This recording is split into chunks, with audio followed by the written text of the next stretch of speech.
Welcome to the milk bar. Welcome to the milk bar. Welcome to the milk bar. Welcome to the milk bar. Welcome to the milk bar. Welcome along to episode 597 of the Milk Bar. Jason Forrest here with you as ever, and without further ado, it is time to switch on the Christmas lights. There we go. So, coming up on the show this week, we'll be having a chat with Adam Gillian about his charity single, Raising Funds for Acting for Others. It is Ghostlight. It's an absolute treat, and it's all about the world of theatre. We'll be joined by Paul Woodman of Love Cars. They've got an ITV4 show and their YouTube channel highlighting some fantastic vehicles, hearing all about that. We'll be having a chat with Pam Cole-Hudson all about Gazebo's work, not only around Christmas, but also throughout the year gone by and what they have to come. We'll have a natter with Nick Ralph. He is James Herriot in All Creatures Great and Small, the new Channel 5 series. We'll be having a look at that as it's arrived on DVD and download. Dwayne AJ shares his latest single, Limitless Love, with us. Also, we'll be hearing from Neil Redding at the Arena Theatre about their work coming up in the run-up to Christmas with some fantastic things every weekend. Also, we'll be joined by Chris Meredith. He has a brand new song out too. He's worked with Kellen, an artist from the US. It's Christmas is the name of the track as part of an EP. You'll be able to hear that and find out more about how that all came together, starting out with some poetry. That's on the way. And before we go, Neil Curtis will be joining us to say a few words about his forthcoming Advent event. That will make sense later. That's all coming up on the Milk Bar this week.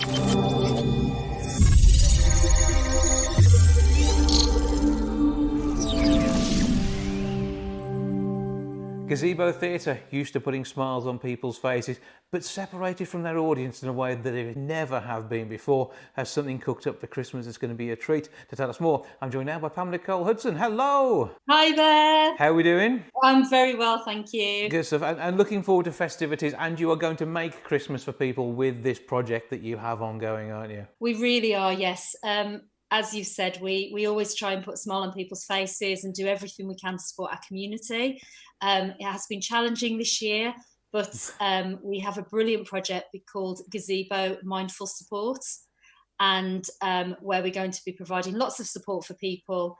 And we also thought, what better way to put a smile on everybody's faces than re-releasing our Christmas single from last year. Well, yeah, absolutely. Well received last year. Another chance to say, but Christmas songs, they become timeless, don't they? And this is one of those that we're proud of in our area, but is something which is just such good fun, and with a great team behind it, and a fantastic video, which, being from last year, was recorded before lockdown, so it looks like a proper Christmas.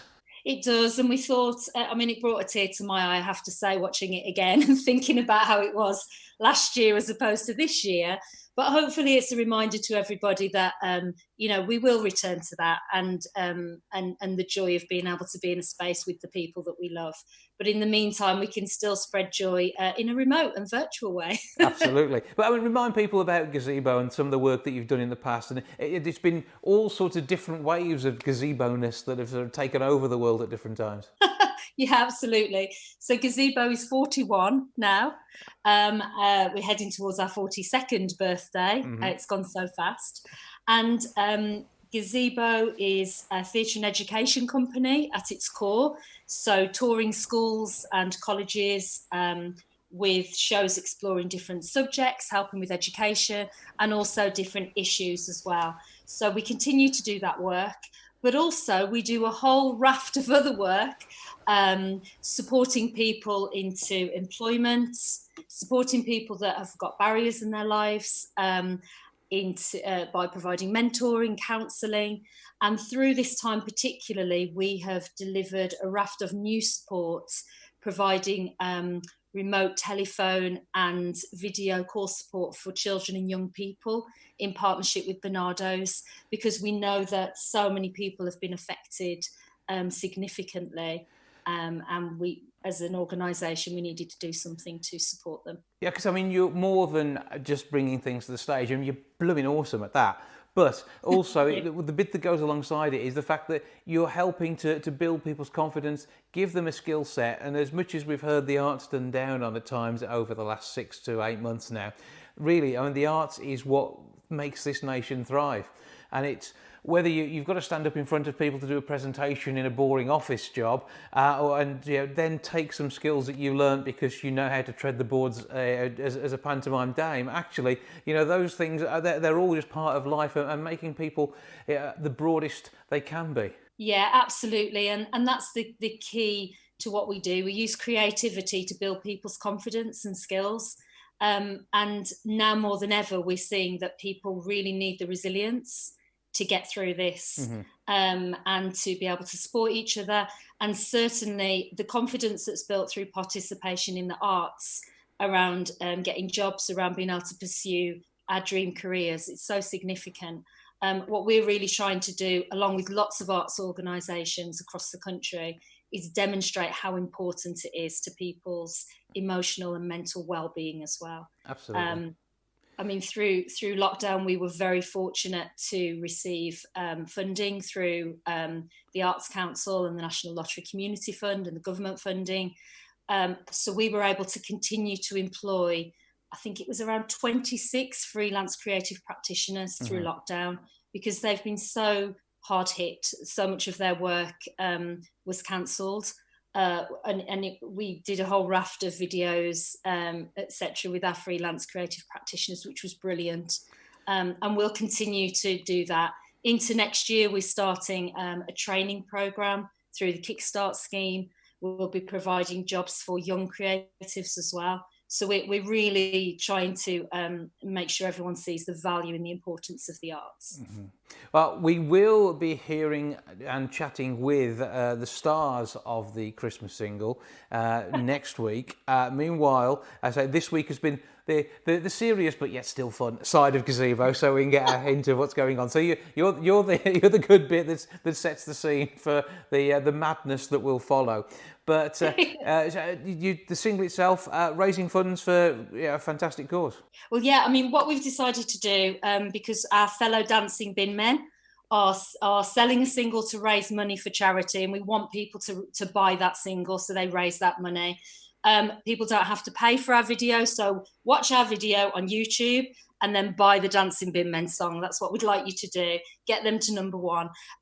For us, what we're doing this is to promote the services that we're offering. So our Project Mindful Support, there's a phone number people can call or email us if they need help.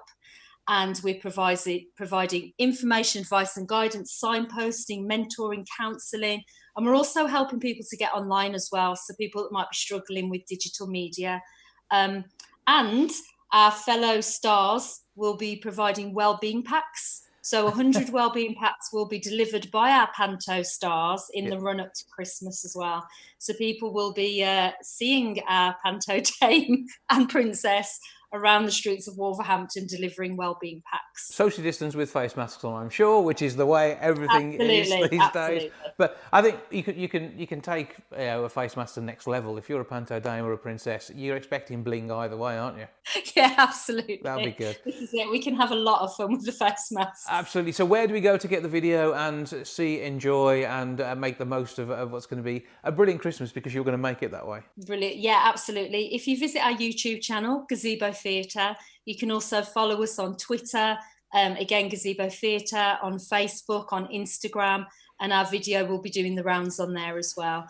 Please spread it. Please spread joy. Absolutely. And all the resources from the last 6 months plus are there too, and all the work that you've done with things like Mindful Support, and you've actually got a number for contact there as well, haven't you? Absolutely, yeah. That's 07393 018 271. Or people can email us on mindfulsupport@gazebotheatre.com. And that can be a number they use if they want to talk through or have been affected by issues that they've seen in the videos. And how would they use that? Absolutely. Just give us a call.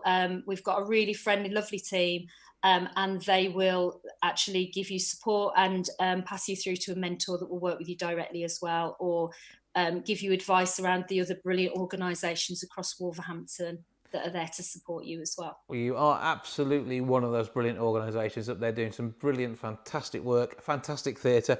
Fantastic fun and all lovely people as well. I know this from the number of times I've come into contact with you over the years. It's a brilliant project, and it's great to know that we've got these people working together at the heart of our community in Wolverhampton. And of course, with that financial support that you've received through the government funding, it shows the importance of what you're doing. And I know a lot of people missed out, unfortunately, but I'm glad you were there to be able to carry on the work that you've got ongoing across the city and beyond, with the magic of the internet and everything you're doing there. For now, Pamela Cole-Hudson, thank you for joining us. Thank you. Thanks so much for having us.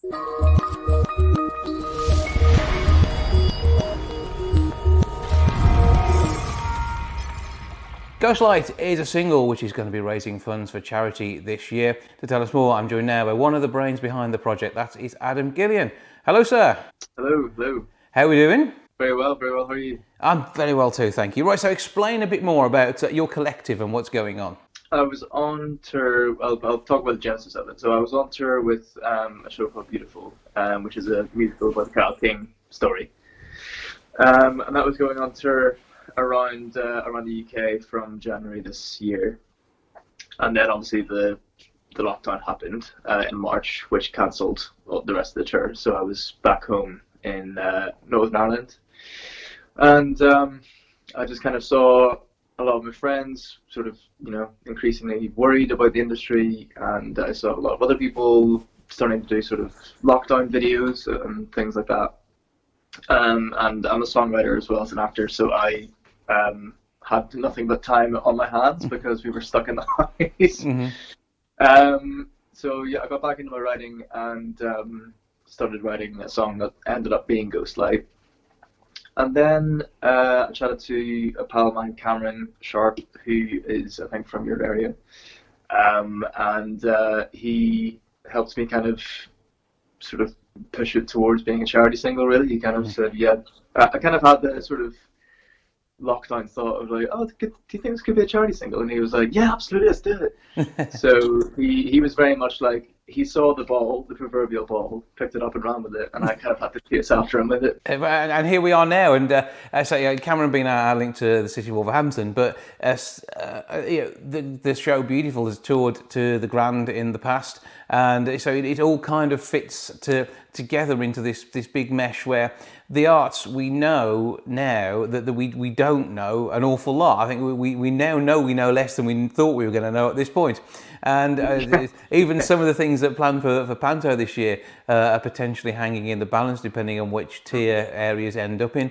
And fingers crossed things will start to calm and ease in the run to Christmas based on everything we've done during this latest lockdown. But theatre needs help, and in particular theatre performers need help because they don't know where their next job's coming from. Now, often it's like that anyway. You guys are often prepared for a little period of, should we say, alternate work. But as it is, this is the longest anybody in theatre has probably gone without being able to do their proper job. Yeah, exactly. So, I mean, at least there is two edges to the sword of lockdown and the closure of the theatre industry. In that, yeah, you're right. Most performers and actors are used to waiting for when, auditioning and knowing when, trying to figure out when the next job is coming. But at least in a non-COVID world, there's the potential of getting a job because theatre's open. So that kind of spurs you on a bit. Whereas at the minute, there's very little going on. And it's a resilient industry. I said in another interview about it. It's a really resilient industry. And so many people are really doing their best with other charity singles and other movements to try and raise awareness about it. But I do think we're going to come back. I think next year's the time where we're going to come back swinging. But until then, people need, especially as well, so many performers are self-employed, and so many of my friends who are self-employed somehow fell through the cracks of all the financial aid that came from the government. So they are definitely part of the excluded UK. So they're struggling even more than other people. So it's been one of those things where I just wanted to help. So I have a song. Most people have some kind of microphone in their house these days, and Cameron helped to enlist some very, very nice West End people that I don't know very well. but they very gladly came on to the track, and it took a little while to put it together because everyone was recording remotely from their houses all over the UK. So it took a lot longer than I wanted to release it in like August, and it took so long to get everything together. Well, Christmas is the time to do these things. I mean, and the story behind it, I mean, Ghostlight is the name of the light which is left on in the theatre, because theatre should never be completely dark. And is that's where you started from with the song, I take it? Yeah, so I actually, before Beautiful, I was in a show called Hadestown, and in the National, but then it went over to Broadway. And I followed the producer of that on Instagram, and he, in April, I think, put a post up of an actual old antique ghost light in America in the Walter Kerr Theatre. And I was like, oh, that's really cool. I didn't know. I did not know that was a thing. I had no idea what a ghost light was. And he put a little blurb on his Instagram about it, and I was like, okay, cool. So I kind of took inspiration from that in the sense that I was like, oh, okay, there's like, it's a funny thing as well, because it has two meanings of the same sort of seed, in the sense that it can either mean like that you're keeping the light on to like please the theatre ghosts, as it were, or you're keeping it on to ward them away. Yep. So it's depending on your outlook on life, but so that's kind of where it came from, and then from there the lyrics, the melody, the chords came quite easily. So it's always good. It's always easier to write something when you have quite a clear. I mean, it was right in front of me, like everything happening. The theatre industry closing out, like it was right there. It was on my news. It was all over my Twitter. All my friends were talking about it. It's easier to write about that than it is to try and sort of snatch something abstract out of the air. But I chose Acting for Others as the charity as well, because you would think that Acting for Others is just the charity, but it's actually the umbrella body that covers about 14 theatrical charities across the board, from dance to crew to older actors to younger actors. There's a charity for each person, so it's quite inclusive that way. So that's why I chose that.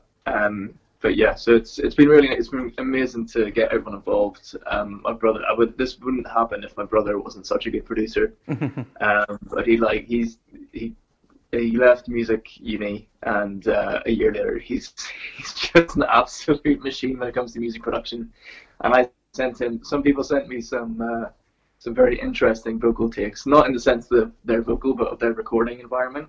So he had quite a hard job of trying to like extract the good stuff, but got it there in the end. Get the good stuff out of the takes, but he did it. So I'm very glad of that, and yeah, he's incredible. My friend Ben is an incredible graphic designer as well, so he did the artwork for it as well. So I was just very lucky that I was surrounded by people who could do way more better things than I can. So I was just like, team effort is always the best. That is how theatre works. It goes from everybody behind the scenes, working box office, through stage door, through to musicians, the crew, the lighting, and the performers on stage. So that is just the way it works. And I think that's the ethos of the track as well. Raising money for an absolutely excellent cause, helping those in the industry who need it. And there are many who really do need this assistance now. So before we take a listen to it, where do we go and buy it, etc.? So it's available now on Spotify, Apple Music, iTunes, all streaming platforms that you can think of. It's on there. So the title is Ghostlight. How do we find it by name? The track's called Ghostlight, and it's under the Ghostlight Ensemble. So simple as that. Look out for it, have a listen in, enjoy it, share it, and most importantly, donate where you can, as well as buying the track and sticking it on repeat on Spotify as you enjoy the next few weeks. That should actually do the job. But for now, part of the team behind an absolutely fantastic track, raising money for a brilliant cause, Adam Gillian, thank you for joining us. No, that's all. Thanks for having me.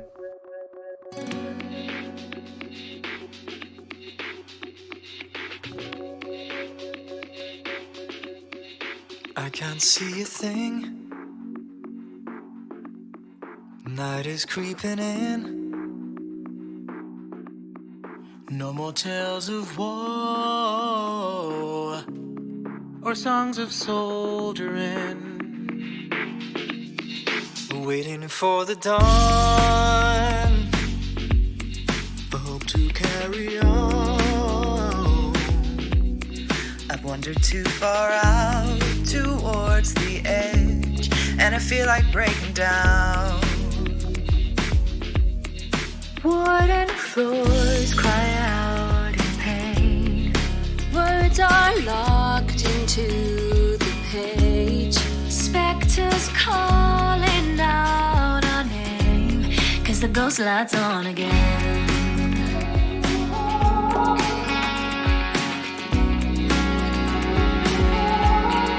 Nothing to be done. An orchestra one, pulling at the strings of all the hearts, left them wondering. Remnants of my soul echo down the halls. A symphony of sound slips from my grasp, and it's tearing me apart. Wooden floors cry out in pain. Words are locked into the page. Spectres calling out our name, 'cause the ghost light's on again.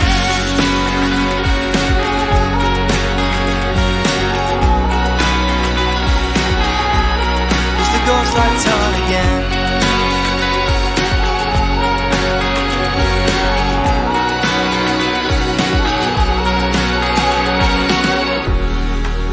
It's the lighthouse on a distant shore, pulling me in from the darkest storm. It's the lighthouse on a distant shore, pulling me in from the darkest storm.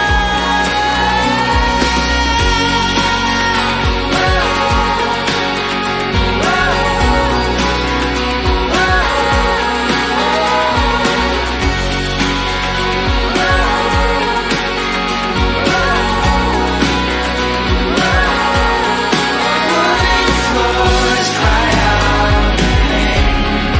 Words are locked into the page.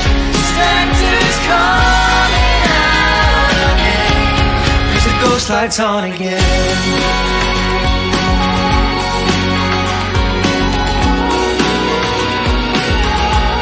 'Cause the ghost light's on again.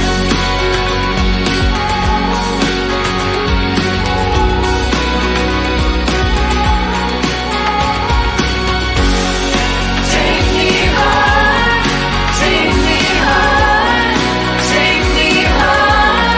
I'm begging you. Take me home, take me home, take me home. Take me home, take me home, take me home. Take me home, take me home, take me home.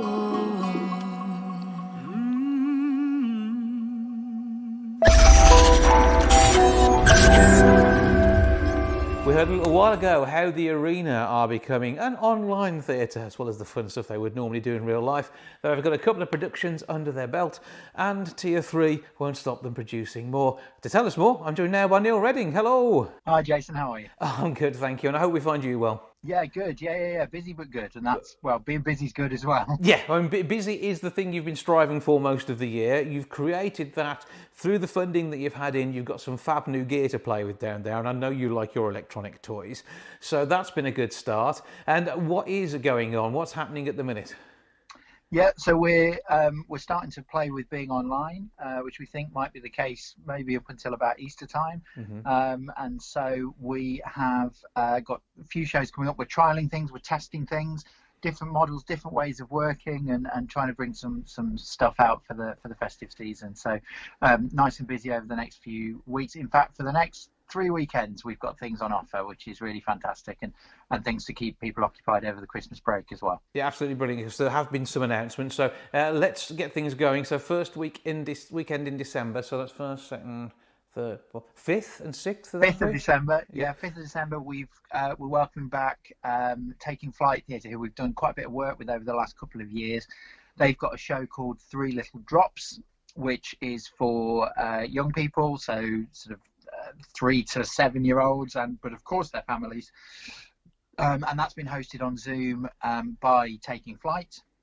It's quite interactive. It'll be their usual brand of interesting storytelling for children, and there are only a few tickets left. 2 shows, 11 a.m. and 2 p.m. Saturday the 5th of December, and yeah, tickets are going fast, and because it's on Zoom they are limited. A lot of the stuff we've got coming up is unlimited. We can sell as many tickets as we like, but for that one there are only so many spaces in the room, so yeah, there's tickets still available, but get them fast for that one. Okay, do get in there quickly on that. And then working Sundays too? Oh no, we don't do Sundays. Okay, that's cool. If we can avoid it. That puts us on the 12th then for the next one. Yeah, so the following weekend, actually, the Friday, Saturday, and actually, yes, the Sunday as well, we've got an interactive online pantomime. So the professional production, but shot in lockdown. So there's 3 performers. They've been out on location. Helen Noble, who used to be in Hollyoaks, Graham Tudor, who was Joseph on the West End for many, many years. They run the Tread Theatre School, who've been to the arena a number of times. And this is their offering for Christmas. So pantomime. There are 5 performances, I think. 1 on the Friday, 2 on the Saturday, 2 on the Sunday. Plenty of tickets left and available. And the joy of that one, it's another pre-recorded stream, unlimited tickets. So we can just keep selling and selling and selling. Obviously, as we're now in Tier 3, a lot of the pantomimes in the local area are not going to be able to happen. And we hope this is an alternative, and you know, they'll have done a really great job on it. I'm really excited to see it myself. Long history of pantomime performers, all 3 performers in that show. I've got, you know, several decades of panto experience under their collective belts, and it'd be really fantastic to see them. And you can book that through the arena as well. So what you're saying is it's proper panto. www.arena.wlv.ac.uk and get yourself involved. Yeah. Absolutely, yeah, it'll be really good fun, that one. Okay, next we're heading ever closer to Christmas in this description, so let's test your memory on what's coming. I've got to work the date out. That was the 11th, 12th, 13th. So yep. The 12th, hang on, 2 off the 14th, so it's 22nd. Is it 22nd? Yeah, a bit earlier than that. Oh, hang on. No, 19th. Yeah, 17th. Right. I'm not very good at these day things. So 17th, right, okay, 17th, we've got what? I mean, time's an abstract concept at this point, you know, 10 months into lockdown. So, yeah, 17th Flexus are with us. They've got a show called Expedition, which is a sort of celebration of local dance artists, companies. There'll be some professional work from Flexus as well. They're new professional. They're long established now professional company. It still feels new, but they'll be presenting new work. Jay Patel will be part of that with Javan Patel Dance. Marcia Edwards Dance are part of that. Lots of really great dance from around the region, and that'll be available for a few days after the 17th. I don't think we've quite decided how many days yet, but it will go out first on the 17th, and then it'll be available for a few days afterwards. Again, that one will be, I'm still think we're undecided actually whether it'll be live or pre-record, or bits of pre-record, bits of live.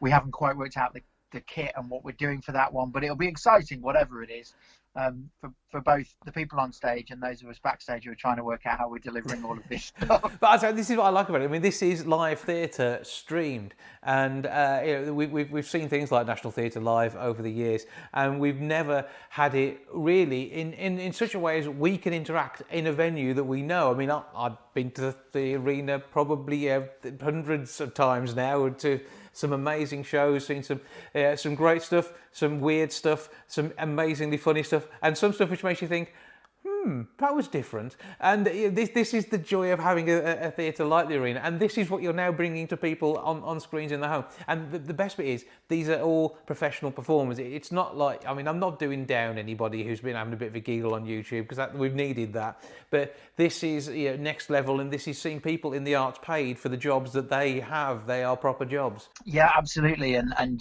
people who have who've not been able to work for the last 9 months. And so the energy that's around the building at the moment, obviously we can't have audiences in, but we've been open most days for rehearsal or research and development, all sorts of stuff that's going on, testing out cameras and trying to make these things work. And the energy in the building is incredible, because these people, all of us who are involved in the creative industries, we've not been able to be creative in the way that we know for months and months and months. So there's a real energy about it, and I think it's really going to translate to the work. We finished our run to Christmas with Dark Tales in Winter, bringing back the Signalman. So for those that joined us last year for the Ghost Stories for Christmas, we're bringing back one. We hope to bring the other one back in the new year in some way, but we're sort of walking before we can run with these. But the Signalman, which is the Charles Dickens ghost story adaptation by Matt Beams that we presented last year. We are going into the Arena on the 8th and 9th of December to record that. And this one is probably the one that will feel the most filmic. So we're not just putting a camera or 3 cameras in position and filming the stage show. We're actually reworking the stage show to make it work better for the screen. And we'll be doing that 8th and 9th of December, and it will be available. We're going to put it out as if it was a theatre show on the 18th, 19th and 20th of December. So it'll be going out at 7:30 as a sort of as live, although, as I say, we're pre-recording it week after next. So it'll go out 7:30 on the 18th, 19th and 20th. And then from the 21st of December right through to the 4th of January, it will be available on demand. So there are 3 chances to catch it as if you're coming to the theatre. Which I like. I like that idea. I like the fact that this is still real. It's still an event, so you can still dress up, sit down with some popcorn, some ice cream, and enjoy yourself. Absolutely, and we'd encourage people to do that. The last weekend before Christmas, we really encourage audiences to treat it as a night at the theatre, even though they'll be in their front room. But we're also aware that people's schedules and timescales at this time of year are all over the place, and who knows what we're going to be doing with 3 household bubbles and tiers, and who knows what Christmas is going to look like. But if you find yourself on the 28th of December with a free hour and you need some entertainment and you're fed up of watching Morecambe and Wise reruns on ITV4, although I find that hard to believe. You can't get bored of that. Bad example, but anything else. If you've just had enough and you want an hour's escapism with some local performers, some local talent, and the ticket money being invested back into a local theatre, the Signalman will be available whenever you want it, right through until January the 4th. We're really, really excited about this one. We're in rehearsal this week. We're recording it next week, and then we go into the edit. And we're really excited about what we can do with the new platform. So we really hope people will come in and give it a try with us. It's £10 for a ticket. You can sit as many people around that TV for your £10 as you like. But we're really, really excited. Obviously up to your 3 families and, under the current guidelines. But stick as many people around the telly as you can. But we're really excited to be bringing that, and it'll be a real... again, these are all experiments, but I suppose it's this experiment we have the most faith in, I think, and the one that we think is going to really fly. So we're excited. There's great stuff coming up every weekend between now and Christmas, and then on-demand content right through as well into the new year. And then hopefully we're still working on a plan that we might have audiences in the building sometime in February and March. But in the interim, we'll be bringing you all the stuff online right until we're able to get our venue open again. But we're really excited, and it's all on the website. All the details are there as well. www.arena.wlv.ac.uk. Check it out there and make your front room the front row at some brilliant shows as we head through the festive period. All brought to you courtesy of the Arena at the heart of the city, sort of bolted on the side as part of the University of Wolverhampton. Absolutely brilliant stuff. Neil, always a pleasure to speak to you. Normally it's in real life, and when you were talking about the signalman and all that, I had a flashback to doing actual interviews with you in the theatre last year, which was a treat to be able to be part of that. I look forward to hopefully being back there with you with cameras on tow, and you never know, as part of what looks like a burgeoning TV empire that you're creating over there too. But thanks for joining us and have a fantastic Christmas. We hope so. You too, Jason. Have a good Christmas. Boyzone may have their white suits and stalls. Somebody who's got an impeccably white puffer jacket and knows how to use it is Dwayne AJ, who joins me now to have a bit of a natter about his latest single, Limitless Love. Hello, sir. Hiya, Jason. You all right? I'm good. Good to have you along. And the video I've already seen. And this is you enjoying the great outdoors, keeping warm, and telling a fantastic tale. So explain how Limitless Love came to be. Okay, so Limitless Love is a ballad track, obviously. And I'm not usually one for writing ballads. I'm usually, I like upbeat sort of songs. But I thought, if I'm going to be, take myself as a serious artist, it would be nice to have a ballad because everyone does a ballad, don't they? It's compulsory, I think. I think it's a rite of passage very much. And with your poppy, upbeat sound that we normally hear, again, as I referred to some of the big boy bands, I mean, you've got the whole thing without having to have four friends along with you. It does the job with the fun sound you're bringing, and but always fresh as well. Yeah, exactly. So that's kind of the feel I wanted to go for. So the song is actually about 16-year-old me falling in love with somebody who ended up going out with one of my friends, but in the end I ended up marrying him. So it was meant to be, but later on in life. The song is actually about that. It's about my husband and not recognizing me, so that's kind of what it's about, But you're bearing your soul on a song here, but also sharing this love that you have, which is absolutely brilliant. But I mean, it is sometimes difficult writing something from the heart like that. But it's a good news story for definite, and it tells the tale of how some paths they take a while to cross in the right places, but certainly the journey to get there helps to build that strength in relationship. Yes, exactly. So, I think it's a long time ago now when I was 16. You don't have to let on to your age because we know you're still pretending to be 21. Yeah, exactly. But, it was nice to write a ballad track actually. And that was, like I said, the first one I wrote, for the album I'm going for. It is a classic 90s, early noughties sort of pop album, and I do feel like it's got that feel to it, and then the music video, at first I was like, how am I going to react, this story? how is this going to happen? I thought, well, I don't really want to be sitting on a wall, probably wearing whatever I wore in school, a uniform or something, and then, reenact it. I just thought, that's not really the kind of look I'm going for. So I just came up with this amazing idea to have it in the Victoria Gardens in Truro, and it kind of just fit, and with the day was really, the weather was lovely, and it was cold, it was like that crisp sort of autumn cold, so it kind of went really, really well with the video, just without the snow. So that was all it needed. You could see your breath as you were singing, so that sort of added to that moment as well.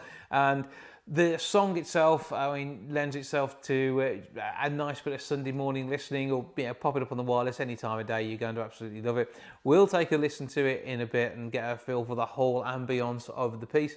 But you've got the new album on the way, and there's music. There's plenty of music from you out there. So where do we go to find out all the details about your current work? If you would like to find out more about me, and obviously please download the single, you can go onto my Facebook page at Dwayne AJ Music. And you can also go onto Spotify. You can find me on there. And also, I do post a lot of behind the scenes videos and some extra videos, you know, of other music onto my YouTube channel. And everything is under Dwayne AJ Music. You can also find me on Instagram. You can pop on there. Also, just before I forget, I wanted to mention two big people who worked with me on the whole thing. Bizarre Music Studios, they've been absolutely amazing. They've worked on most of my tracks so far, and they're from Italy, so they're fantastic producers. And the other one is Daniel Philbrooks, which he is under Shirt and Tie Productions, and he is the one that does all my videos and stuff like that. So yeah, everyone, if you need a video, he is the guy to contact. So check all of that out and enjoy the music first. Look at the behind the scenes stuff as well and see how the magic happens. And just don't even think about the dry cleaning bill for the jacket that he's wearing in this video, because it must be an absolute nightmare keeping that thing pristine. However, Dwayne AJ, thank you for joining us, and we're looking forward to enjoying that track now.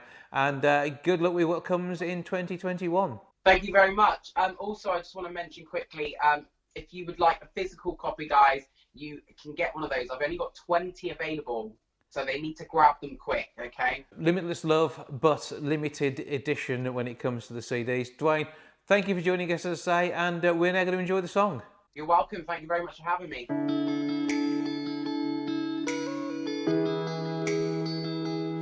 Oh, yeah.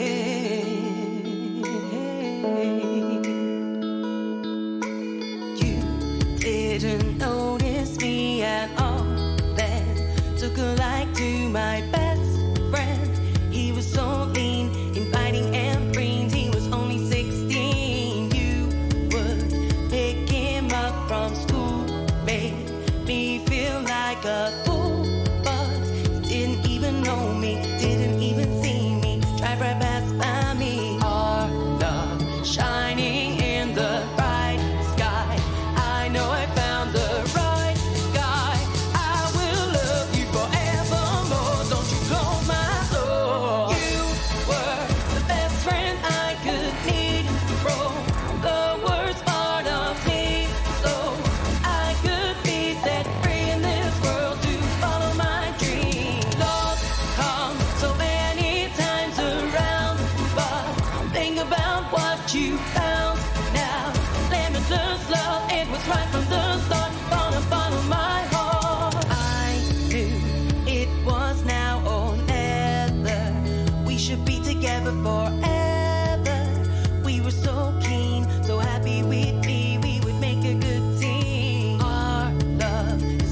The Love Cars YouTube channel is for people who actually love cars.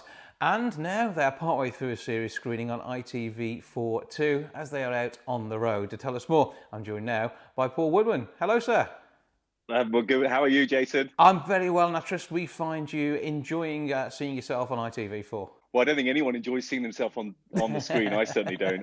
I literally am hiding behind a pillow most of the time, which is odd because, as you just said, we've been on YouTube for a number of years. But it's just there's something about television that makes you sort of I don't think anybody particularly likes seeing themselves on TV unless you're a real narcissist, perhaps. We won't go into names there. However, it's great to actually have the opportunity for a traditional broadcast audience as well as your many hundreds of thousands of followers on YouTube. And Love Cars, the whole ethos of this is a sensible budget, some amazing cars, and really telling that car's story rather than some of the glamour which can distract at times. Not that you and Tiff aren't glamorous, of course.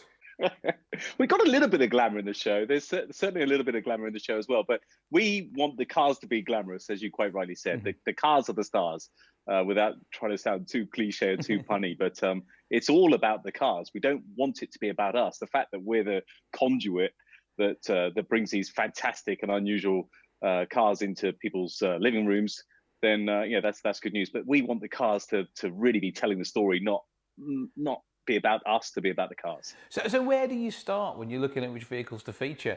Because obviously it's down to what manufacturers will let you have a little bit of a play with, but there's always got to be a starting point. And where, what is an ideal car for you? People are going to, because cars are so subjective, and that's why it's so nice. And you say what your ideal car is, and half the world go, oh no, how could he possibly say that? And likewise with somebody else. But I personally like SUVs. A lot of people don't like SUVs. Mm-hmm. I like SUVs. You sit high, you're safe. But then there's lots of negatives. You can see positives and negatives in anything in the world. You can see positive and negative. Personally, I like SUVs, but I love big, fast estate cars like the Audi RS6 and the touring cars. I like a car with a bit more room. I've got 2 children, and always taking Kit around, chucking Kit in the back of the car as well. So personally, I like speed, I like performance, but I also like safety. I'm getting on a little bit now, and I like comfort because many times I've jumped in a car from where I live in Somerset and driven down to the south of France in one go. Many times, not just for the show, but so I like a car that I can jump in, do 150 miles an hour down the motorway on the Autobahn, but also be super comfortable if I want to do 1,000 miles in it as well. So it's a car that ticks every box. And that can be difficult to find, and through what you're doing and actually demonstrating cars which are on the road that are useful to people, as well as you have that moment where you're thinking, I want my car to look good. It's got to be worth the polish, hasn't it? Yeah, that's a good point. Yeah, I guess a car really. In last week's show, we did a couple of SUVs, Alfa Romeo Stelvio Quadrifoglio and the AMG Mercedes. I don't even know what it was, GLC or GL. Anyway, whatever. Lots of letters. Yeah, exactly. And I said to Tiff, you know what? This Alfa Romeo will get you out of bed on a Sunday morning and say, let's go for a drive. And I think your point's right. You want a car that you're happy to wash, or you want a car that you're happy to go out and have a drive in. For a petrol head, but I completely understand that cars for a lot of people are just a means to get from A to B, and I get that, and there's a place for that, and there's a place for them, no problem. Well, I drive a 10-year-old Nissan Note, and I've just about managed to get it through its MOT this year, only just, but I feel comfortable in that car, and I think that's the thing. Having driven stuff like a Chrysler Neon in the past, again, it's something which it got the look, but it's like you talk about things not always being popular. I know it got hammered a bit in its day, but I like that. I don't normally fall in love with a car, but I did with that one. But it is about an extension of your world, and it's where you spend as much of your time as you do sat in front of the TV watching YouTube. Well, not at the moment, perhaps, with the current lockdown. But you're right, and I live in a lovely place in the southwest, right on the Bristol Estuary, and we call it a beach, but it's brown, muddy sort of water, but it's still beautiful. And I get a load of dog walkers go past, and with dog walkers, I always look at the dogs, and the dogs always sort of seem to reflect what the owners do. I don't know whether you've ever seen that. There's people say that your dog sort of reflects what the owner looks like, or vice versa. And I think it's the same with a car in a certain way. It's an extension of you in some way, and it reflects on your personality. But not always. But it's quite funny, and I suppose that's fairly normal, isn't it?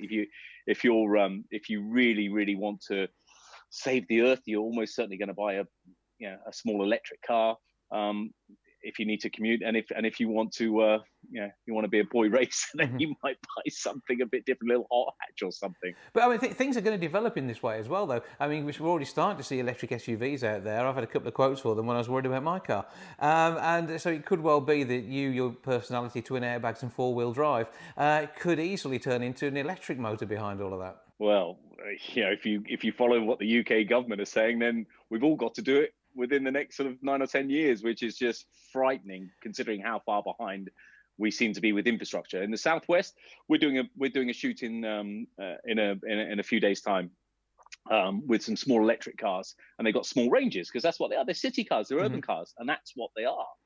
But you try and do a shoot where behind the scenes you're maybe doing 50 miles because you're going up and past and driving around, and you try doing a shoot and planning a shoot for 3 electric cars that need fast chargers in the southwest. It is impossible. There is hardly any infrastructure. Whatever anyone tells you, there's hardly any infrastructure in the southwest, unless with these cars, typically you'll be going from your home and you'll be doing a small commute. Perfect.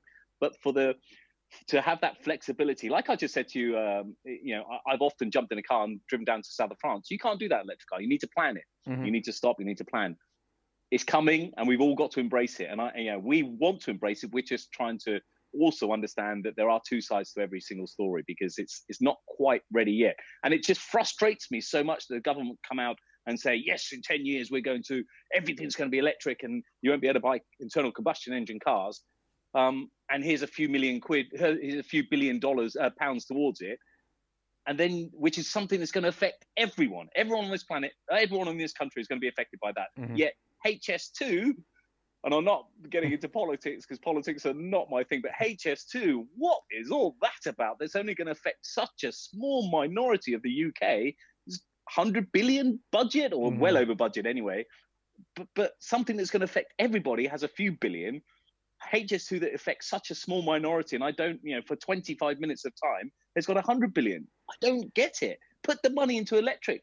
Then you get people like myself who really want electric to work to really embrace it and endorse it. But at the moment, the infrastructure is awful. And I know it's a corporate, and I'm going off on one here, Jason, you should have asked me that. I know it's a corporate entity, and it's all about corporate businesses, but the government really have to take the initiative now and do something and educate. And I guess they got their hands full with a few other things at the moment. A little bit busy, but I mean, even so, making statements like that, we do need to see some infrastructure.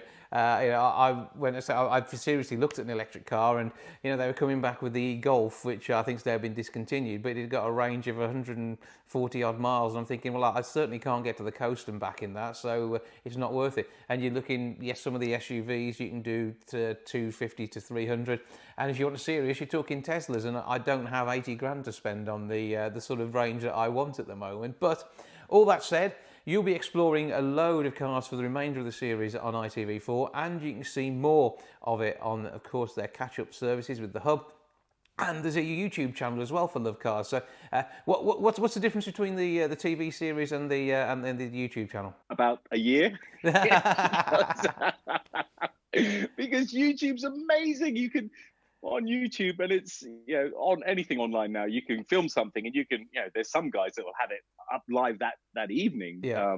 If we go to a car launch or something, but we typically we sort of our videos are.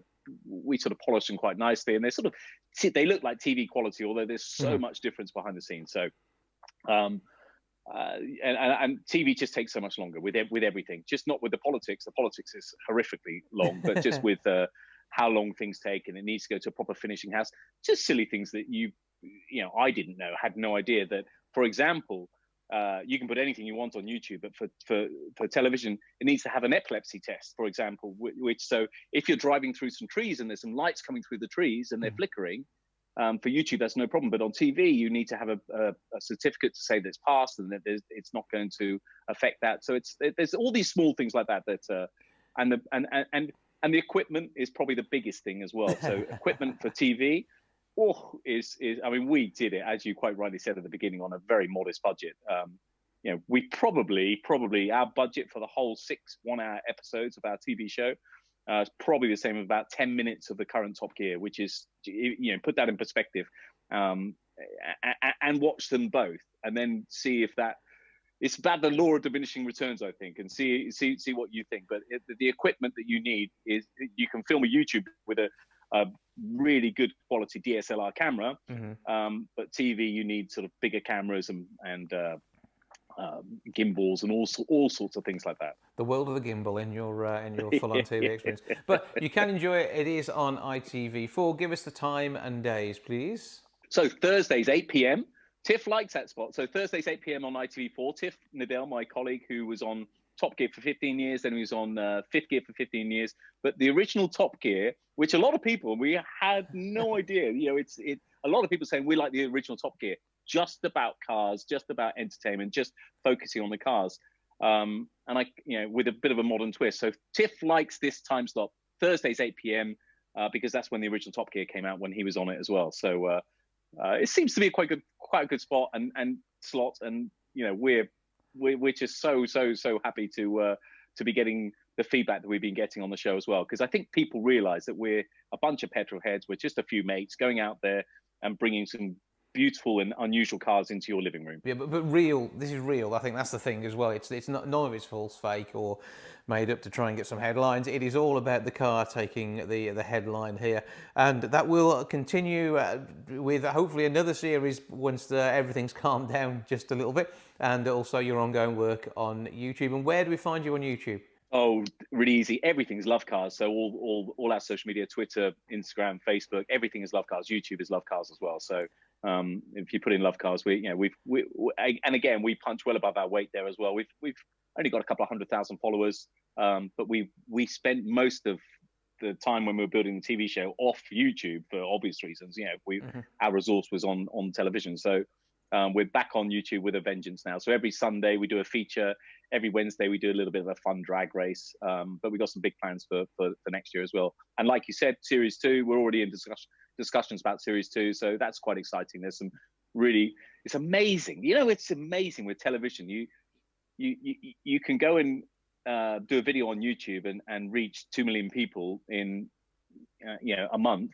Television, you can go and reach 2 million people in 2 years over 6 one-hour episodes with 54 different cars. But television is funny how people just focus on TV, but the YouTube stuff is really important. It's important to us moving forward, that's for sure. And digestible on demand, which is what counts. And it's easier to rewind than actual television, even with the modern stuff that you get on your remote control. But there we go. But it is the place to go for cars, lovecars.com, and the Love Cars YouTube channel, as well as Love Cars on the road on ITV4. Thursdays, 8 o'clock. It's just, you are everywhere, literally out and about, and we're loving it. Paul, great to talk to you. Thank you for joining us, and keep up the good work, keeping us advised, educated, and impressed with your driving skills as well as everything else. Thanks, Jason.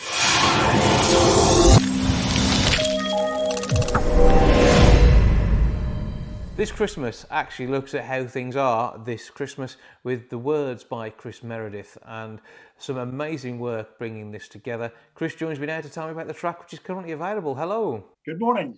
How are we doing? I'm doing very well, thank you. A difficult time for many this Christmas. 2020 has been a year that many of us will want to forget, and a year which saw you initially furloughed and then made redundant. And this is from your real world existence rather than your arts side of things, as it were, as you've been working in both areas for some time. But the day job itself, it is a tricky one to lose, particularly when you can't necessarily see where the next role could come from. Yeah, it was because I was in business travel, so you can imagine the impact that had in March. And I sort of, in the back of my mind, I've been doing poetry for 10 years plus now, and started to develop my lyric writing. And it was at that point I'm thinking during furlough, well, how can I take this a little bit stage further? And it's at that point I started to relook at some of the lyrics that I'd done, and managed to go online and find Kellen, who is she's a songwriter and a singer in America, and we sort of clicked and sent her some of my lyrics, and she started to put some music to it. And this has been the start of an absolutely fantastic partnership, and a song which I think, with the warmth and feeling and depth of feeling that's in there, has taken the poetry to the next level. Yes, it really, really has. You know, we took the actual track itself this Christmas. We started in June. So that's a bit of an odd time for Kellen in America and Los Angeles. I'd written the lyrics round about late May, early June. And before we knew where we were doing literally draft after draft of the track.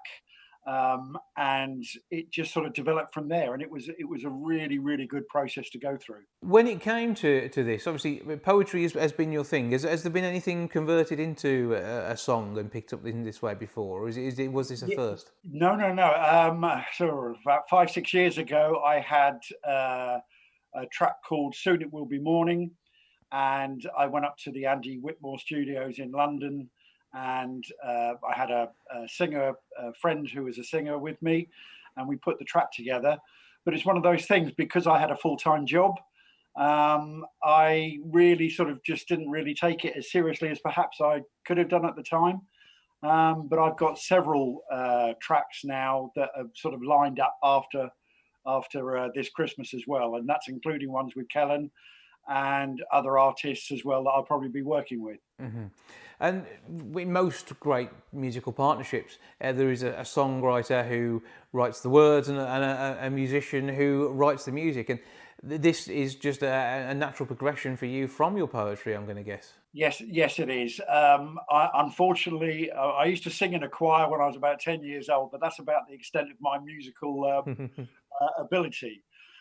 Quite honestly, when I heard Kellen's voice, she's got a single she put out last September called Hello Strangers. And as soon as I heard her voice, I've been waiting for a long time to get somebody that would I wanted their actual tone to be very soft and to be very warm. And she fitted that bill perfectly with the lyrics, the type of lyrics that I write. When you are penning lyrics, obviously we know where your inspiration came from this time, but I take it's all of life. You're happy to write about any area of thoughts and feelings. Yes, particularly it started 10 years ago with the poetry. I wrote one poem, and from that, just so many have spilled out.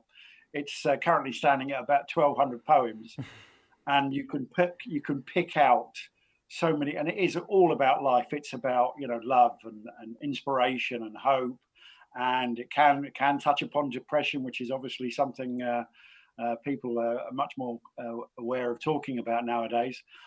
And it's from that you can just then take it to the level of lyric writing. But the one thing I've learned about lyric writing is definitely less is more. I've taken out, when I first started to write, I used to be quite verbose, but now I'm starting to be really cut it down properly. One thing you don't normally get in a poem, in effect, is the chorus. And although sometimes yes, but most likely you get an occasional throwback rather than a full stanza which is repeated. And was it an interesting process taking poetry and turning it into song lyrics? Because I assume there is something of a different mindset there, isn't there? Yeah, there's definitely a big mindset, a totally different change of mindset.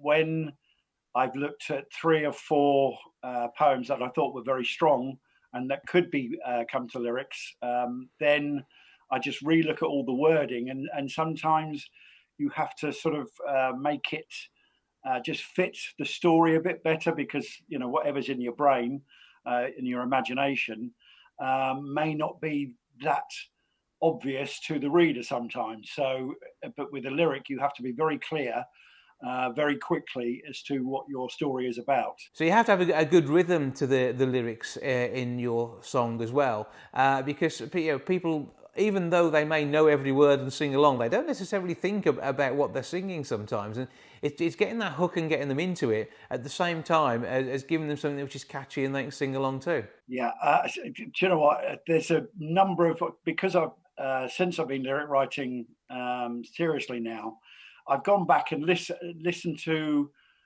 other records from many, many years ago. And then I just realized that because somebody has written the lyrics probably first and then put it to music, it really does depend on what the composer views or imagines that song to be. And if you really look at the lyrics of things or really listen to the lyrics, you'll suddenly realize that some lyrics that are quite deep are really in a very happy type song. Mm-hmm.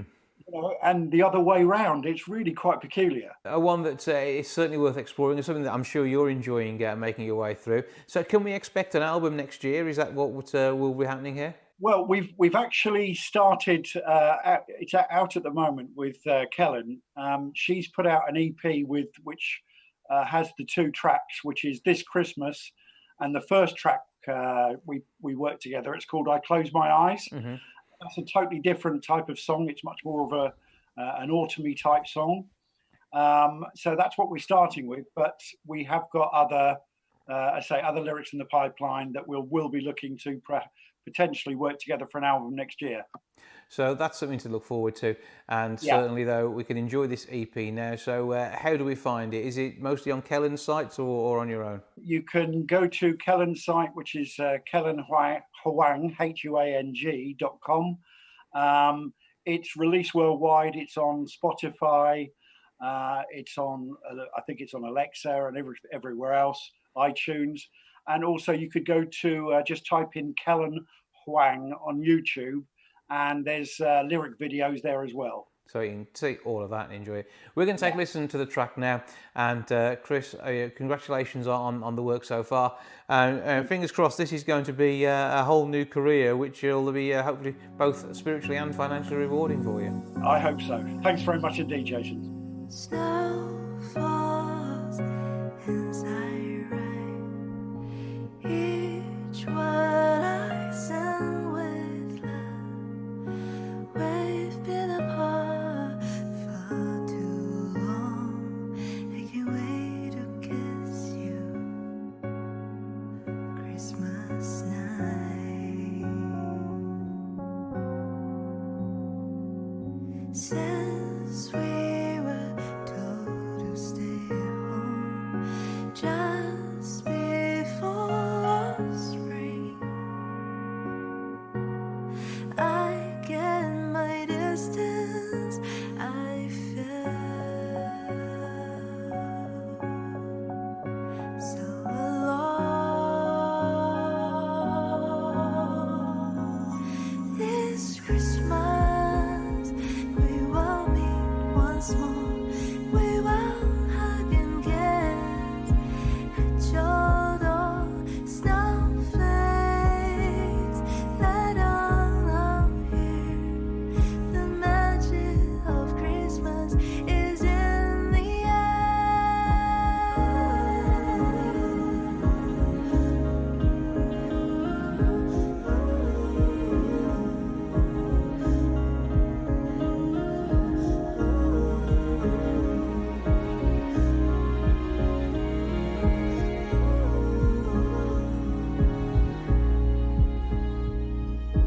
Christmas lights in my eyes, like diamonds shining in the sky.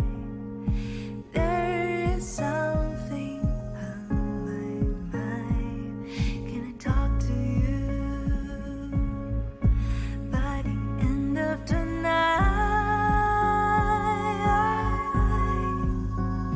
This Christmas we will meet once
Creatures Great and Small, the tale of James Herriot, is now available on DVD and to stream on Acorn TV. To tell us more, I'm joined now by the man playing James Herriot himself, Nick Ralph. Hello, sir. Hello, Jason. How you doing? I'm very well, thank you. And you must be excited to have this on DVD. It must be making you feel all rather happy and rather bubbly. Yeah, I'm on DVD and that's the Acorn TV as well to stream. So, yeah, happy days.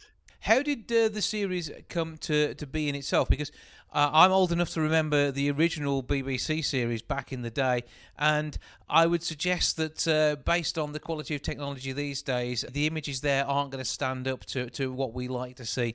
And with the 7-episode first series, this really brings a crisp feel to the fields of Yorkshire. Yeah, absolutely. We're so lucky now. We've got this HD that we can shoot in. So we've got these wonderful drone shots and crane shots, these sweeping shots of the Dales. So I think, yeah, it's fully realised, and it is absolutely stunning. I mean, that's coming from a guy that grew up in the Scottish Highlands. But when I arrived there on the train, much like James said it, much like Alf White, I think my eyes were just glued to the window. It is stunning. It's like a painting. And the imagery itself is part of the story, yet you're telling the tale of a very different time, and it's the look that works, isn't it? This is no attention to detail has been missed. Yeah, absolutely. That's what production were really big on from the off. They wanted it to be authentic and really feel that way. So I mean, and we're just so lucky because in the Dales we go up to these little crofts in the middle of nowhere, these little villages that literally look like time has stopped around about the 1920s, 30s. So it's just perfect for us. I mean, even the bar that we shot in during the series, that's a real bar as well, up in Hawes in the High Dales. So we were just so as a cast, when we were getting dropped off from these locations, you kind of look around in 360 degrees and just say to yourself, this is wow, one, and two, you could shoot in any which way here because it is all stunningly beautiful. So we're very lucky. And the stories themselves, obviously, again, from a time where the work that a vet was doing might be somewhat different. Antibiotics not in widespread use, animals being such a vital part of the livelihood of the characters that you'll meet in the series, and a real sense of importance of looking after these animals and making sure they get the best out of them, and working with real animals in the show. Yeah. As you say, the stakes are high for these families. They might have one cow, and that can be the difference between that family being, thriving and not. So the stakes are high, even though it's maybe one cow you're looking after. But yeah, the animals were brilliant. We did a little bit of vet boot camp before we started the show with our on-set vet Andy Barrett.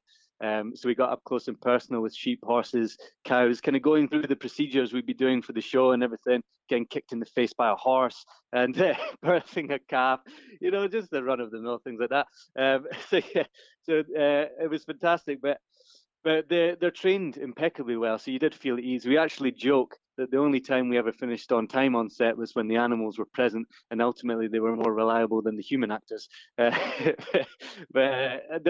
they were fantastic. And there was one of my favourites was little Tricky Woo, Mrs. Pumphrey's little Pekingese, who was actually called Derek, which we really didn't expect this little ball of fur to be called Derek. But the great thing about Derek was in scenes, he would give you a little back. So you would say, "Now, Tricky, have you been eating too much?" And he would do this little grumble. He'd go,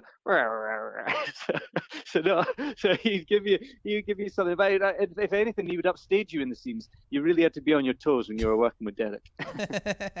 And with the animal scenes and the veterinary stuff, was there anything that you weren't looking forward to, or that was rather difficult or daunting to do?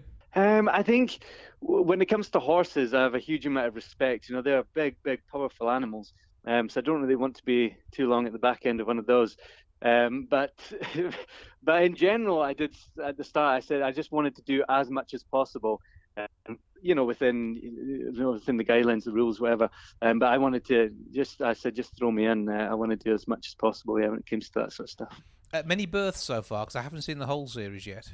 Just episode 1, I think that's the only birth, but there has been various kicked in the face by a horse, and we do a bit of surgery on a cow's neck. But the Christmas special that's coming up, that might also have some animals in it as well. So keep an eye out for that one. Yeah, it's always the cute ones, and then when they're young, that makes the difference. And I mean, this is your first big screen gig, isn't it? Really?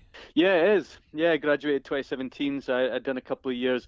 Very fortunate, I was working in the theatre, and then this opportunity came along, and yeah, I just instantly fell in love with the character, and the writing from Ben Vanstone was just so good. Every waking minute I had, I was going over those audition sides, and thankfully managed to get the part. A great cast too, and you've worked with some legends on this series, including the late Diana Rigg. Nigel Havers is there. Matthew Lewis, of course, we'll know from the likes of Harry Potter. So the list just goes on with stars of Coronation Street too. And it's you that's up for the awards as Best Newcomer. Yeah. I mean, it's been a proper whirlwind, but just so lovely. And yeah, cherry on the top of the cake was being nominated in the TV Times Awards. Just absolutely brilliant. But as you say, working alongside these wonderful actors. I mean, every week we were going in and they'd say, "Oh, do you know who's coming in to play? It's Dame Diana Rigg or it's Matthew Lewis," and we couldn't believe it. And of course, it was such shocking, sad news to hear about Dame Diana, but I just feel so fortunate that I managed to spend a couple of days working with her up in the Dales. Well, just an amazing site. You've already talked about the fact we've got a Christmas special, and more to come, I'm going to guess, because there are a lot of books in this series.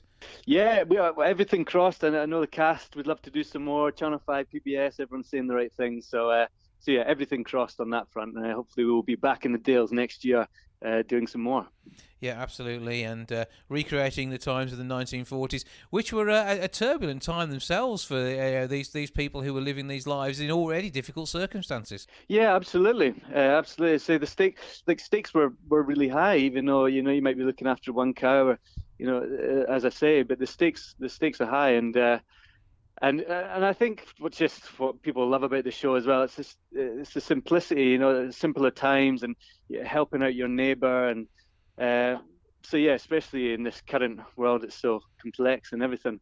But the other thing we were really proud of was that people would say they can't remember the last time that they watched a show and the whole family came in to watch a show together. And people have sent in pictures of not only the family watching it, but the family pets as well. So their dogs and cats sitting in front of the screen with the rest of the family. So really a show for the whole of the family, including the family pets as well. This is where the appeal comes from, and but a great show, a great series, and something which I think we can see you in this role for many years to come as you bring James Herriot to life for a whole new generation, and generations past who will be aware of the stories, but certainly this revisiting the scenery that's involved and the glorious way it appears on screen is absolutely stunning. Available now on DVD, a recommended retail price of $24.99 for the box set, and you can also get it on Acorn TV as well if you want to stream it through the convenience of your own internet connection.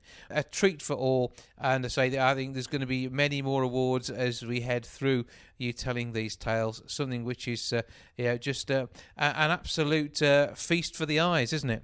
Yeah, it really is, and it's those stories, isn't it? At the end of the day, that have sold 60 million copies worldwide. These books, because they're just so charming, full of wit, and one minute you're laughing, the next minute you're really touched. Yeah, and of course the characters, they're so three-dimensional because they're based on real people, and those relationships are so strong. So I think people can invest in those characters and relationships, hopefully, and and really enjoy and see what happens with these characters and where they go. Well, as you say, All Creatures Great and Small is available now, both streaming and on DVD. Nick, Ralph, thank you for joining us. Thanks so much. Cheers. Pleasure.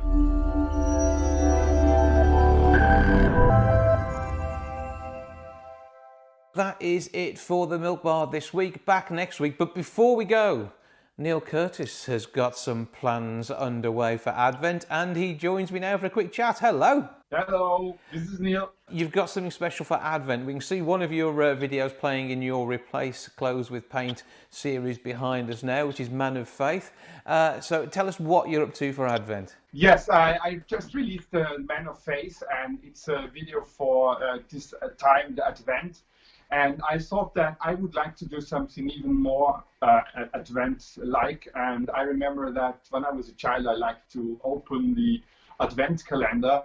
So I invented some kind of Neil Curtis Advent calendar. And of course, it's It's an advent calendar with my art, and you have to go to my website, neilcurtis.com, or to the Twitter, and every day I'm going to release a new video of my advent calendar. So 24 videos as we head through the month of December on Twitter. So give us your Twitter handle. Yes, my Twitter handle is Neil Curtis News.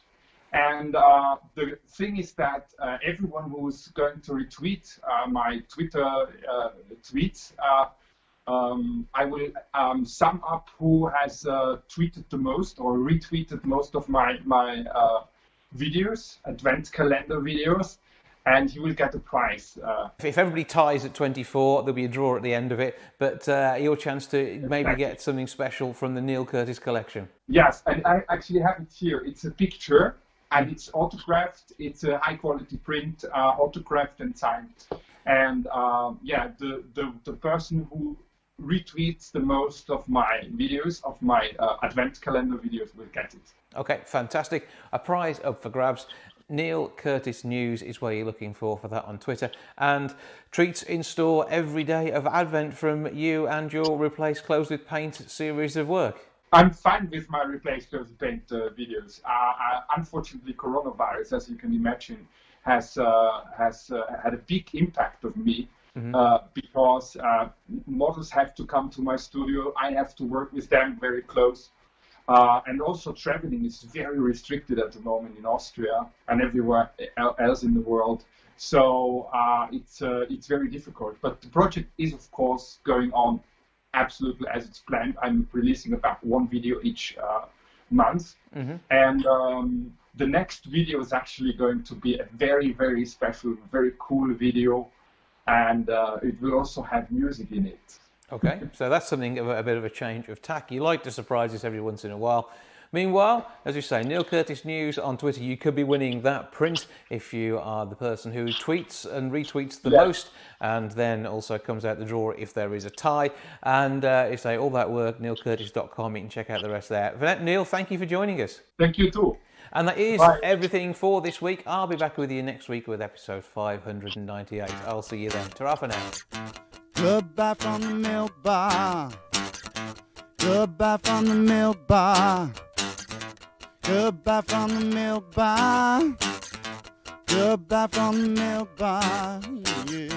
Goodbye from the milk bar. Yeah.